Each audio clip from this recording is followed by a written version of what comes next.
I'm your host, Carrie, and joining us today is Holyoke's very own local historian and creator of the historical tours of Greater Holyoke, Robert Como. He personally offers and leads public and private tours, as well as presentations of historical sites within communities throughout the state of Massachusetts. Currently, the communities he has chosen to focus on this year are Holyoke, Chicopee, South Hadley, and East Hampton, and also Granby and Amherst as well. His tours spotlight on the local canals, reservoirs, cemeteries, and churches, as well as various parks, streets, and selected historical houses within each community. Today's episode, we will be discussing the Sacred Heart Church located in Springfield, Massachusetts. So tell us about the Sacred Heart Church. This church is quite gorgeous, and it's well worth a visit, both inside and outside.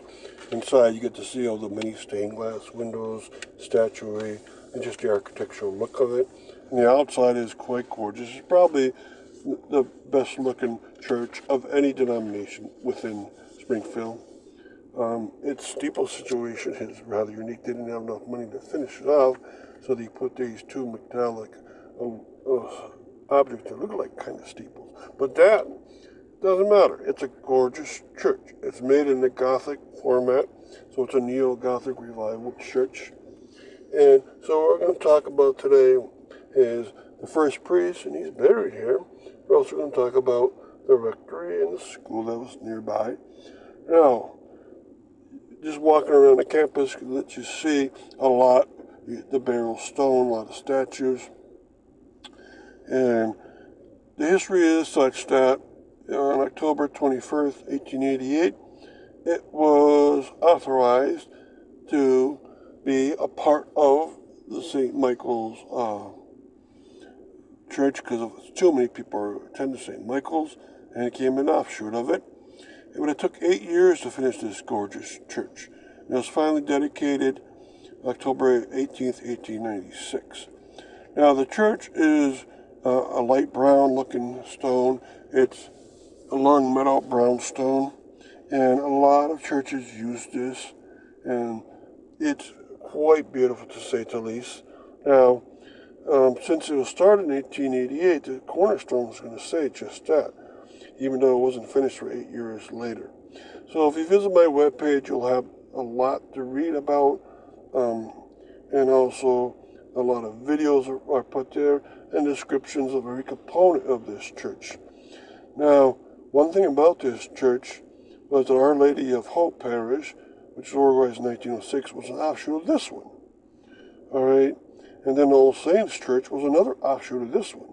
So this was a very important church in the history, Catholic history of Springfield. Now, the most gorgeous part about this church, I think, is the doors. And that's saying a lot because there's a lot of gorgeous things. And if you can visit the inside and see how beautiful it is inside. It seems to be medium-sized, but once you go inside, it seems so large. And it's quite visible from the highways, 91 and 291. So it's a kind of a landmark. People say, what's that? Well, you don't know what it is by now. It's the Sacred Heart Catholic Church. And so hopefully you can get a visit there. Parking might be difficult. There's a side street or two side streets you can go on. During Masses, people park right on the busy street out front. And who is buried in the Sacred Heart Churchyard? James McDermott, who was the founder of this beautiful church. He was ordained, and then the pastor himself stayed there for a long time because he loved it so much there. Now, when he started up this church, he's founder and first pastor, he had a chapel that was on Everett Street, and that was a mission chapel because it was part of St. Michael's. So, sure, the church is from 1888, officially finished in 1896, and became an official church. But, there's a big but.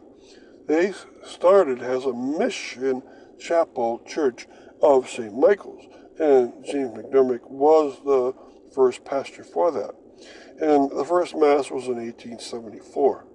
And he was still quite young. He was only 8 years past ordination, probably 36 years old at that point. and the rectory was on Everett Street also. So it grew from scratch, and James McDermott, helped it grow from scratch. He was the one that got the desire to get a real church going. And for that reason, since he was the founder, and almost every pre-1900 founder of a Catholic church in New England is buried alongside their church. He is buried alongside it. In 1891, he had contracted tuberculosis. He had gone off to France, Paris, France, in fact, to try to deal with the tuberculosis better. He failed to, and he died in Paris. But they brought him back, and they buried him alongside his church. When you do that, you need a special burial permit, and that was done.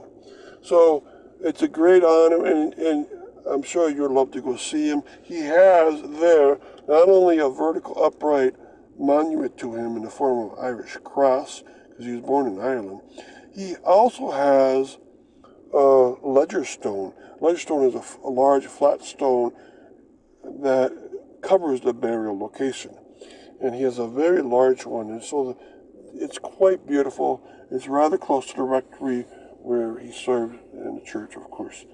So all is quite beautiful and quite worth the visit for that. And really quick before we continue with the rest of our interview, just to fill our listeners in, if you want to find out more information or sign up for any of his various tours, you can check out his website at holyokecanaltour.org. And there you can find videos and podcasts of the stops along each of his tours, as well as photos and text of the historical sites throughout as well. And for private tours and other inquiries, you can email him directly at bobcat4214, capital B, at yahoo.com. And his tours make for fun, educational, outdoor activities for families and group parties. So getting back to our interview, tell us about the Sacred Heart Rectory. All right, the priest would have lived in a rectory, of course, and there's a gorgeous rectory there. The first rectory that James McDermott lived in was actually a special building. But then he quickly moved into this building next to it, a Victorian home in the Second Empire architectural style. The home was built in 1872. It was owned by Luther Fisk.